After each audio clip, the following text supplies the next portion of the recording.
तो चलिए दोस्तों, आज हम लोग जीके का पार्ट 3 स्टार्ट करते हैं। चलिए पहला क्वेश्चन हम देखते हैं। कह रहा है, कौन भारतीय हाल में एशियाई फुटबॉल परिसंघ के कार्यालय के सदस्य नियुक्त किए गए हैं? नीलेश कुमार ठाकुर, गिरिजा शंकर मुंगाली, या फिर राजीव नंद शर्मा, या फिर संतोष कुमार झा। तो राइट आंसर है गिरिजा शंकर मुंगाली। ठीक है, इनके बारे में थोड़ा सा जान लेते हैं, ये कौन थे। देखिए, गिरिजा शंकर मुंगाली बेसिकली जो है वो नैनीताल मूल निवासी हैं। ठीक है, नैनीताल के हैं, और ये जो पूर्व क्या थे, सेवा निवृत्त कर्नल हैं। ठीक है, इनके बारे में दूसरी चीज़ें हैं, वो है सेवा निवृत्त कर्नल है ये। इसके बाद ये जो बात करते हैं कि ये एशियाई फुटबॉल परिसंघ ये क्या चीज़ है, तो ये एशिया महाद्वीप की सबसे बड़ी संस्था है। ठीक है, एशिया महाद्वीप की ये सबसे बड़ी संस्था है, एशिया महाद्वीप की, याद रखिएगा।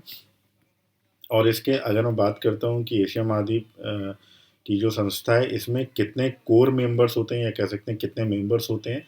मैं कंट्री की बात नहीं कर रहा हूँ, मैं बात कर रहा हूँ कि जो कमेटी होती है उसमें कितने मेंबर होते हैं, तो इसमें होते हैं 7 मेंबर।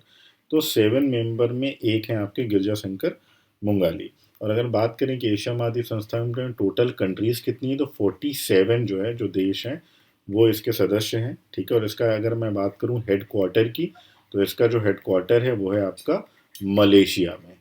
ठीक, ये इंपॉर्टेंट है, मलेशिया में।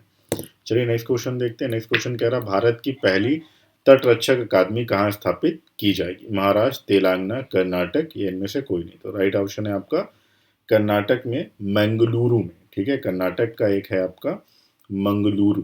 तो मंगलुरु में, कर्नाटक में स्थापित की जाएगी। हम बात कर लेते हैं, सबसे पहले इसको केरल में होना था, लेकिन किन्हीं वजह से केरल से हट गया, फिर कर्नाटक में इसको स्थापित करने की बात करी गई।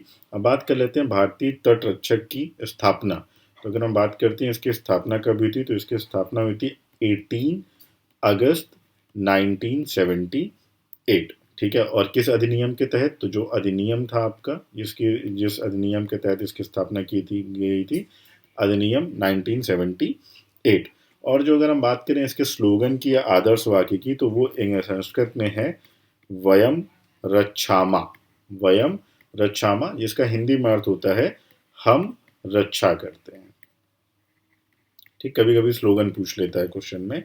और अगर हम बात करें कि इस टाइम पे जो इसके महानिदेशक हैं वो कौन है, क्योंकि कई बार क्वेश्चन में ये बनता है। इसके बाद मैं एक कौन क्या कहाँ पे इसकी पूरी सीरीज लेके आऊँगा।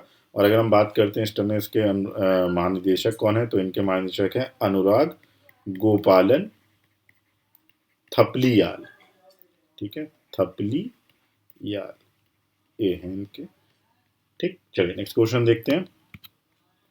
प्रतिवर्ष विश्व गैंडा दिवस कब मनाया जाता है? ठीक, प्रतिवर्ष तो 25 सितंबर, 24 सितंबर, 22 सितंबर, या फिर 20 सितंबर। तो आंसर है आपका 22 सितंबर को मनाया जाता है। अब क्योंकि अगर हम बात करते हैं कि यूपी का पेपर है, उसकी तैयारी करते, तो यूपी में कहाँ पर है, तो यूपी में लखीमपुर खीरी एक जगह है, लखीमपुर खीरी। ठीक, वहाँ पे आपका पड़ता है Dudhwa national park. Right, Dudhwa national park. तो वहाँ पर जो गैंडे हैं यहाँ पे यूपी में रखे गए हैं, जहाँ पर इनकी जो गैंडे जो हमारे विलुप्त कगार पे हैं, उनकी देख रेख के लिए, उनको बढ़ाने के लिए इनको प्रिजर्व किया गया। तो दुधवा नेशनल पार्क में यूपी में लखीमपुर खीरी पे हैं, यहाँ पे रखा गया। बात करते हैं सबसे पहले विश्व गैंडा दिवस की घोषणा कब की गई, ये समझते हैं। तो सबसे पहले 2010 में वन्य जीव कोष, विश्व वन्य जीव कोष में साउथ अफ्रीका ने, याद रखिएगा, साउथ अफ्रीका ने इसकी घोषणा की थी कि इसको मनाया जाएगा, और 2011 से कंटिन्यू इसको 22 सितंबर को मनाया जा रहा है। नेक्स्ट, हाल ही में प्रधानमंत्री मोदी जी ने संयुक्त राष्ट्र महासभा के कौन से सत्र को संबोधित किया? 65वें, 75वें, 85वें, इनमें से कोई नहीं। तो इसका राइट आंसर है 75, 75वें। ठीक है, तो 75वें जो उनका सत्र था उसको किया था। यहाँ पे उन्होंने लगभग 22 मिनट का जो था भाषण वो दिया था, और उसमें उन्होंने सिर्फ एक बात आतंकवादी के लिए बोला था। जो आतंकवाद है, तो आतंकवाद को समूची मानवता का दुश्मन बताया था। ठीक है, तो अब ये बात आ सकती है कि उन्होंने बेसिकली जो मुद्दा उठाया था वो किस चीज़ का मुद्दा उठाया था, तो वो उन्होंने उठाया था आतंकवाद का। ठीक, फिर नेक्स्ट क्वेश्चन में आते हैं। हाल ही में वर्ष 2020 का विमेन सिंगल्स इटालियन ओपन खिताब की संजीता Karolina Pliskova Martina Navratilova, Simona Halep या फिर क्रिस एवर्ट? तो राइट आंसर है इसका सिमोना हालेप। इन्होंने 2020 का जीता था। और अगर पूछा जाए कि किसको हराया था, तो उन्होंने बताया इन्होंने हराया था कैरोलिना प्लिस्कोवा को, इसको हराया था। और अगर बात करते हैं 2019 के विनर की, तो 2019 की जो विनर थी वो हमारी थी Karolina Pliskova. Okay, so next question देखते हैं। नेक्स्ट क्वेश्चन है, हाल ही में वर्ष 2020 का मेंस सिंगल इटालियन ओपन खिताब किसने जीता?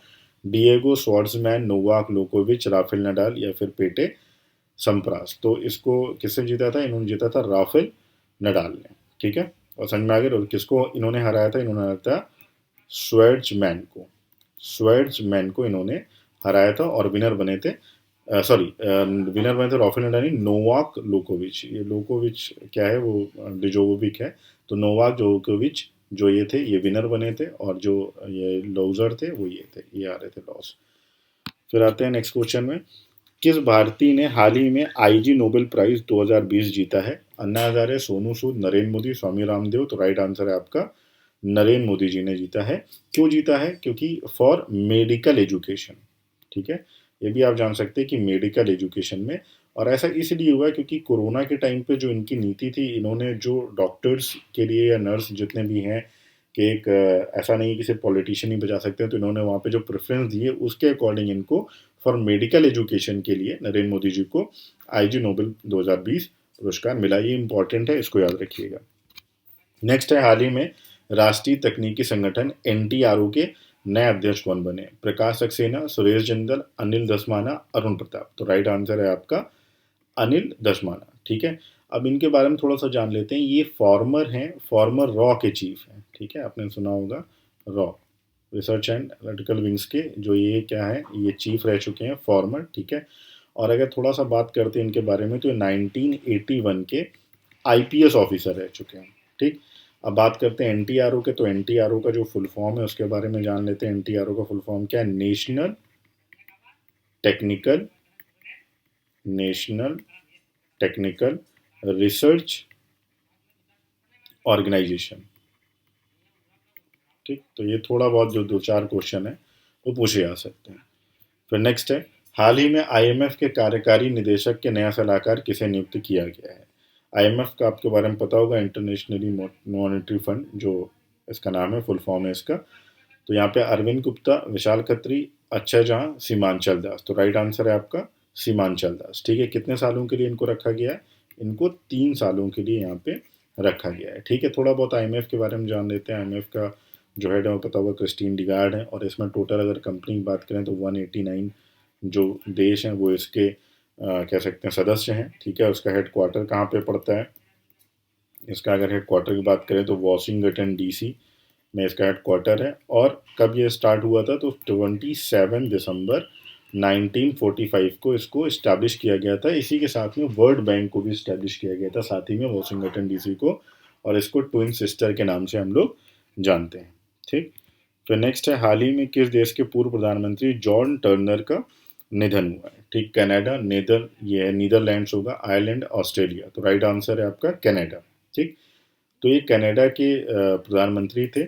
और इनकी खास बात ये है कि ये सेकंड शॉर्ट टर्म जो पीएम थे, ठीक, सेकंड शॉर्ट टर्म जो पीएम थे, उसमें इनका नाम आता है कि कनाडा के जो पूरी हिस्ट्री में देखा जाए तो सेकंड शॉर्ट टर्म के लिए जो पीएम बने थे वो बने थे जॉन नेपियर टर्नर। इनका फुल फॉर्म है जॉन नेपियर टर्नर। पीएम बने थे 79 डेज के लिए ये बने थे। और अगर हम बात करते हैं फर्स्ट की, कि ऐसा कौन सा फर्स्ट पीएम था जो शॉर्ट टाइम के लिए बना था, तो उनका नाम है सर चार्ल्स टपर।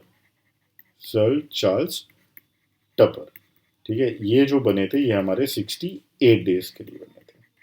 ठीक, तो सेकंड नंबर में है, बाकी चीज़ जानने की ज़रूरत नहीं है इनकी। सेकंड है आपका, प्रतिवर्ष अंतर्राष्ट्रीय शांति दिवस कब मनाया जाता है? 17 सितंबर, 21 सितंबर, 22 सितंबर या फिर 20 सितंबर को? ठीक है, तो इसका राइट आंसर है 21 सितंबर को अंतर्राष्ट्रीय शांति दिवस मनाया जाता है। और अब की बार की जो थीम थी वो थी शेपिंग पीस टुगेदर।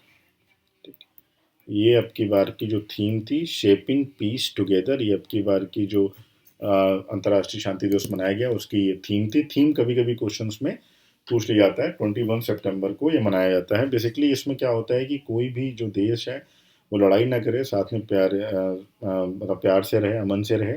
और इसीलिए इंडिया में अंतर्राष्ट्रीय शांति दिवस के दिन क्या होता है, सफ़ेद कबूतरों को उड़ाया जाता है, क्योंकि सफ़ेद हमारा शांति का प्रतीक होता है। फिर नेक्स्ट क्वेश्चन है, हाल ही में किस देश के सुप्रीम कोर्ट को न्यायाधीश रूस बेडर गिन्सबर्ग का कैंसर से निधन हो गया है? अमेरिका, रूस, ब्राजील या फिर ब्रिटेन? तो राइट आंसर है अमेरिका। अमेरिका की ये आपकी यूएस सुप्रीम कोर्ट थी, वहाँ की सुप्रीम कोर्ट थी अमेरिका की, वहाँ की इनका निधन हो गया।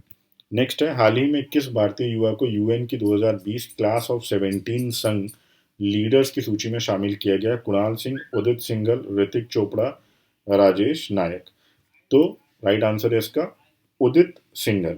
ठीक है, ये इनको रखा गया है कि young leaders for the sustainable development goals, इनको उसमें किया गया है। और ग्लास टू सैंड, अगर आपने नाम सुना हो, ग्लास टू सैंड के ये ओनर हैं उदित सिंघल, इनको उसमें रखा गया है। और बहुत ज़्यादा एज नहीं है अभी उनकी, 18 टू 19 ईयर्स एज है इनकी, उसमें उसको सम्मिलित किया गया है। राइट। फिर नेक्स्ट है आपका, किस राज्य की सरकार ने हाल ही में भारत की सबसे खूबसूरत फिल्म सिटी बनाने का ऐलान किया है? ठीक, झारखंड, गुजरात, उत्तर प्रदेश, आसाम? तो आप सभी को पता है भी, कुछ दिन पहले बहुत ज़्यादा न्यूज़पेपर में था। तो इसका राइट आंसर है उत्तर प्रदेश में योगी जी ने ऐलान किया है, या तो नोएडा या तो ग्रेटर नोएडा। ठीक है, ये दो जगह आपकी फिल्म सिटी बनेगी और सबसे सबसे खूबसूरत फिल्म सिटी बनेगी। ठीक है, नेक्स्ट क्वेश्चन, किस देश में हाल ही में दुनिया का पहला हैप्पीनेस म्यूजियम खुला है? जापान, ऑस्ट्रेलिया, ब्राजील या फिर डेनमार्क? तो राइट आंसर है आपका डेनमार्क, यानी कि यहाँ पर एक जगह है कोपेनहर्ग, वहाँ पे इसको ओपन किया गया है। ठीक है, अगर थोड़ा बहुत जान लेते हैं इसके जो फाउंडर हैं इसके विकी जॉनसन, एंड अकेले नहीं है ये, विकी जॉनसन, जिनका जो आइडिया कह सकते हैं वो था, और है शैम्स शैम्स एलिडीना। ठीक है, शमैश एलिडीना, ये दो लोग हैं जो इस पूरे म्यूजियम को, जिनके बारे में इन्होंने ओपन किया। तो फर्स्ट जो म्यूजियम है हमारा वो डेनमार्क में कोपेनहेगन एक इस पे जगह है, वहाँ पे ओपन हुआ। फिर नेक्स्ट है हमारा, किस राज्य की सरकार ने हाल ही में मुख्यमंत्री महिला उत्कर्ष योजना की शुरुआत की है? महाराष्ट्र, राजस्थान, गुजरात या फिर पंजाब? तो राइट आंसर है इसका गुजरात। गुजरात में जो है 1 लाख रुपए तक का जो लोन है वो 0% रेट ऑफ इंटरेस्ट पे औरतों को दिया जाएगा। और वो औरतों को दिया जाएगा जो, आपने सुना होगा SHG, ठीक है, आपने सुना होगा SHG, सेल्फ हेल्प ग्रुप से जो जुड़ी होती हैं, उनको 0% रेट ऑफ इंटरेस्ट पे 1 लाख रुपए तक का लोन दिया जाएगा। नेक्स्ट है, किस भारतीय को हाल ही में एशिया, ये लिखा है एशिया लिखा हुआ है, ठीक है, थोड़ा सा मिस प्रिंटिंग हो गई है, एशिया गेम चेंजर अवार्ड 2020 के लिए चुना गया? मुकुल चक्रवर्ती, आलोक राणा, संदीप महाजन, विकास खन्ना? तो राइट आंसर है विकास खन्ना। इनके बारे में आप जानते होंगे, जाने माने बहुत मशहूर शेफ हैं। ठीक है, और बेसिकली लंदन पर रहते हैं, पर क्यों मिला वो समझ लेते हैं। For dropping everything to feed millions in India at the time of great need and suffering, यानी कि अभी कोरोना के टाइम पे जिन लोगों को बहुत ज़्यादा ज़रूरत थी, तो उन्होंने सारी चीज़ें छोड़ के, जो लोगों के पास खाने के लिए खाना नहीं था, उन सब लोगों तक उन्होंने सहायता पहुंचाई। इस वजह से इनको एशिया गेम चेंजर अवार्ड मिला। ठीक, नेक्स्ट है, हाल ही में IMD द्वारा जारी स्मार्ट सिटी इंडेक्स 2020 में किस भारतीय शहर को शीर्ष स्थान मिला है? जयपुर, भोपाल, सूरत, हैदराबाद? तो राइट आंसर है आपका हैदराबाद। हैदराबाद को स्मार्ट सिटी इंडेक्स 2020 में मिला है। लेकिन ऐसा नहीं है कि वो टॉप पे है। टॉप पे ऑलवेज मैंने देखा है कि ज़्यादातर जितने भी कुछ ऐसी इंडेक्स निकलती हैं, वहाँ पे जो नंबर 1 पे है वहाँ पे सिंगापुर है। ठीक है, तो सिंगापुर को क्या मिला है कि फर्स्ट नंबर की पोजीशन पे स्मार्ट सिटी पे मिला हुआ है। और इंडिया में अगर बोला जाए तो इंडिया में मिला है हैदराबाद को। लेकिन अगर मैं बात करूँ उस पूरी लिस्ट की कि उस लिस्ट में किस नंबर पे है, तो 85 नंबर पे हैदराबाद आता है। ठीक है, इंडिया का एक है जिसको सिटी इंडेक्स पे मिला हुआ है, लेकिन अगर उस लिस्ट की बात करें तो उस लिस्ट में 85 नंबर पे हैदराबाद आता है। नेक्स्ट है, प्रतिवर्ष विश्व बांस दिवस कब मनाया जाता है? 12 सितंबर, 14 सितंबर, 18 सितंबर या फिर 20 सितंबर को? ठीक है, तो राइट आंसर है आपका 18 सितंबर को। इस दिन वर्ल्ड बैम्बूक डे या बम्बू डे आप बोल सकते हैं, मनाया जाता है। ठीक है, और जो इसकी थीम थी अब की बार का जो मनाया गया, वो इसका 11वां संस्करण था। ठीक है, यानी कि 11 टाइम पे उसको मनाया गया। और जो अब की बार की जो थीम थी, क्योंकि ये थीम बहुत इंपॉर्टेंट है, थीम आप नोट करते चलिए क्योंकि अब क्वेश्चन का पैटर्न बदल चुका है, तो अलग अलग थीम आती है। तो थीम थी बैम्बू नाउ, ठीक है, जो इसकी थीम थी वो थीम थी बैम्बू नाउ, ये उसकी थीम थी वर्ल्ड बैम्बू डे की, राइट। और जो कि इसकी ऑफिशियली जो कह सकते हैं अनाउंसमेंट हुई थी, वो हुई थी 2009 में, ठीक है, कहाँ पे, बैंकॉक में।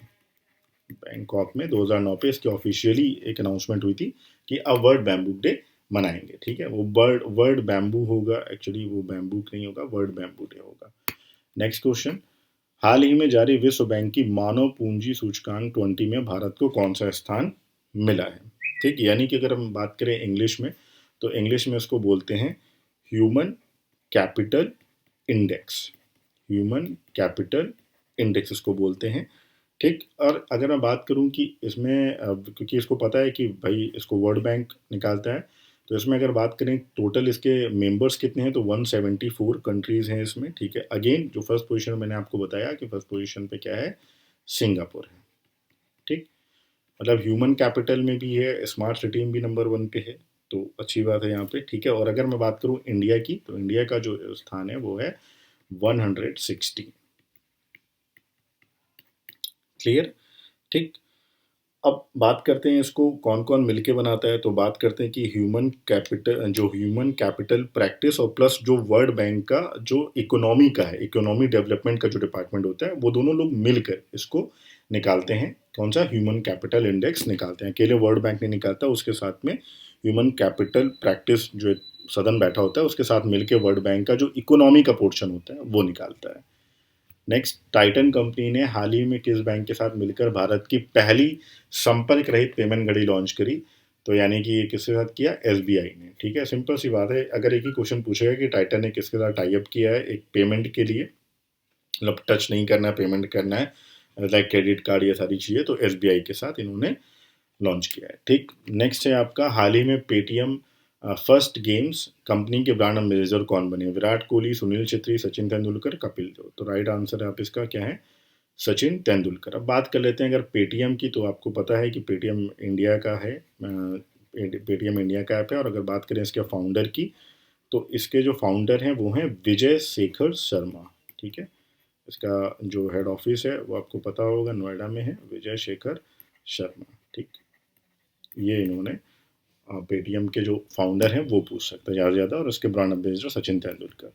नेक्स्ट है, हाल ही में भारतीय खिलाड़ी सदाशिव पाटिल का निधन हुआ है, ठीक है। सदाशिव पाटिल का निधन हुआ है, वह किस खेल से संबंधित थे, क्रिकेट, हॉकी, फुटबॉल या फिर कबड्डी, ठीक। तो इसका क्या होगा, ये क्रिकेट से थे, और क्रिकेट में इन्होंने जो अपनी एक कह सकते हैं कि जो थोड़ा बहुत जिन्होंने मैच खेला है वो 1952 से 53 के बीच में खेला है। फिर एक न्यूजीलैंड का दौरा था जो 1955 तक, फिर 1955 में इनका डेब्यूट हुआ था। तो इतना ज़्यादा कोई पूछेगा नहीं, सीधे पूछेगा सदाशिव पाटिल का निधन हुआ है, वो किस खेल से संबंधित थे, तो क्रिकेट से, राइट। इसके बाद कह रहा है, हाल ही में जापान के नए प्रधानमंत्री कौन बने हैं, मिजाला एटिट्यूड्स, जोशीफा गन, योशीहिदे सुगुमा और पिनालिस रेमंड, ठीक है। तो कौन बने हैं, योशीहिदे सुगुमा। और इसके पहले आपको कमेंट में बताना है कि अभी तो ये बन गए, इसके पहले कौन थे, ठीक है।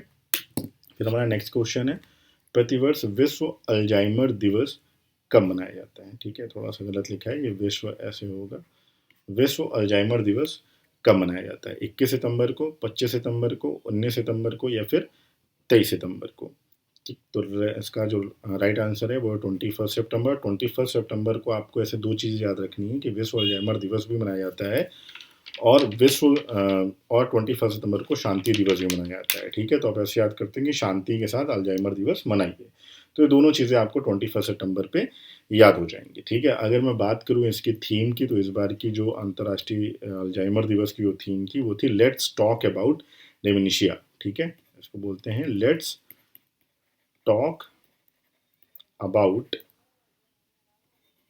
डिमेंशिया, ठीक। ये इसका अब की बार का थीम था, और ये 21 सितंबर 1994 से जो इसको स्टार्ट कर रहे हैं, जो इसकी स्टार्टिंग हुई थी वो हुई थी एडिनबर्ग में, एडिनबर्ग से इसको स्टार्ट किया गया था, ठीक है। तो ये आपका पार्ट 3 कंप्लीट हो गया। आई होप अगर आपको पसंद आया तो आप प्लीज़ इसको लाइक करें और शेयर करें ज़्यादा से ज़्यादा, अब हम लोग मिलते हैं।